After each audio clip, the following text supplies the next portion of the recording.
एक फिल्म आई थी बॉर्डर, उस फिल्म का गाना था संदेशे आते हैं हमें तड़पाते हैं, जो चिट्ठी आती है तो पूछे जाती है कि घर कब आओगे। हम तो पार्लियामेंट का सेशन खत्म होता है घर जाते हैं, लेकिन हमारे वो जवान जो सीमाओं की रक्षा करते हैं वो घर नहीं जा पाते। दिवाली हो, होली हो, तमाम त्योहार हो, शादी हो, ब्याह हो, चाहते हुए भी अपने घर नहीं जा पाते। महोदया, देश की 15,000 किलोमीटर की सीमा की सुरक्षा ये सीएपीएफ के जवान और अधिकारी करते हैं। और मैं बड़ी विनम्रता पूर्वक आपके माध्यम से सरकार से पूछना चाहता हूं, क्या उनकी मौत को आप शहीद का दर्जा भी देने को तैयार नहीं? शर्म नहीं आती आपको? आप हमारे जवान जो शहीद होते हैं सीएपीएफ के, बीएसएफ के, एसएसबी के, सीआईएसएफ के, सीआरपीएफ के, आईटीबीपी के, उनको शहीद का दर्जा भी नहीं देते। सीआरपीएफ के 40 जवान पुलवामा में शहीद हुए, उनके नाम पर घूम घूम कर पूरे देश में प्रधानमंत्री ने वोट तो मांगा, लेकिन उनको शहीद का दर्जा नहीं दिया।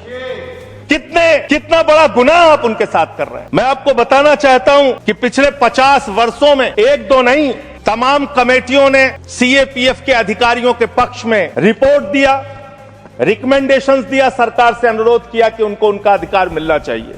मुझे लगता है चिदम्बरम साहब यहां नहीं बैठे होंगे। एक चिदम्बरम साहब की कमेटी की रिपोर्ट आई और एक एस्टीमेट कमेटी को चेयर कर रहे थे आपके आदरणीय पुरोधा भारतीय जनता पार्टी के पूर्व अध्यक्ष मुरली मनोहर जोशी जी। उनकी रिपोर्ट थी कि सीएपीएफ के अधिकारियों को प्रमोशन का वैसा ही मौका मिलना चाहिए जैसा कि आईपीएस अधिकारियों को मिलता है। ये मुरली मनोहर जोशी और पी चिदम्बरम जी की रिपोर्ट है। वो गृह मंत्री रह चुके हैं भारत सरकार के। महोदया, मैं आपके माध्यम से इस सरकार से कहना चाहता हूं, इन जवानों के साथ, इनके अधिकारियों के साथ ये अन्याय मत कीजिए। ये देश आपको माफ नहीं करेगा। ये भारत की सुरक्षा करते हैं, सीमाओं की सुरक्षा करते हैं, संसद की सुरक्षा करते हैं, एयरपोर्ट की सुरक्षा करते हैं। इन जवानों के साथ ये घोर अन्याय मत कीजिए। हालांकि आपको अन्याय करने की और अपमान करने की आदत है। स्वर्गीय बीजू पटनायक जैसे बहादुर व्यक्ति की आपने अपमान किया। आपसे बीजू पटनायक जैसे बहादुर, मैं महोदया इसी से इस विषय पर मैं खत्म कर रहा हूं।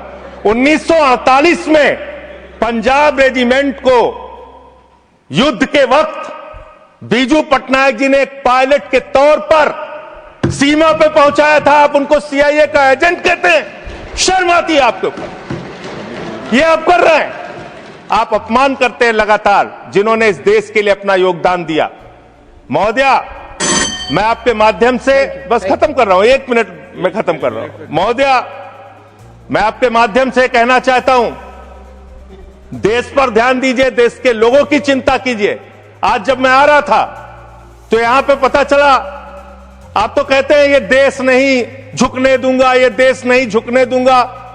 आपके लोग पंजाब के, हरियाणा के, राजस्थान के, रूस के अंदर फंसे हुए हैं सैकड़ों दिनों से, और आज तक आप उनको ला नहीं पा रहे हैं।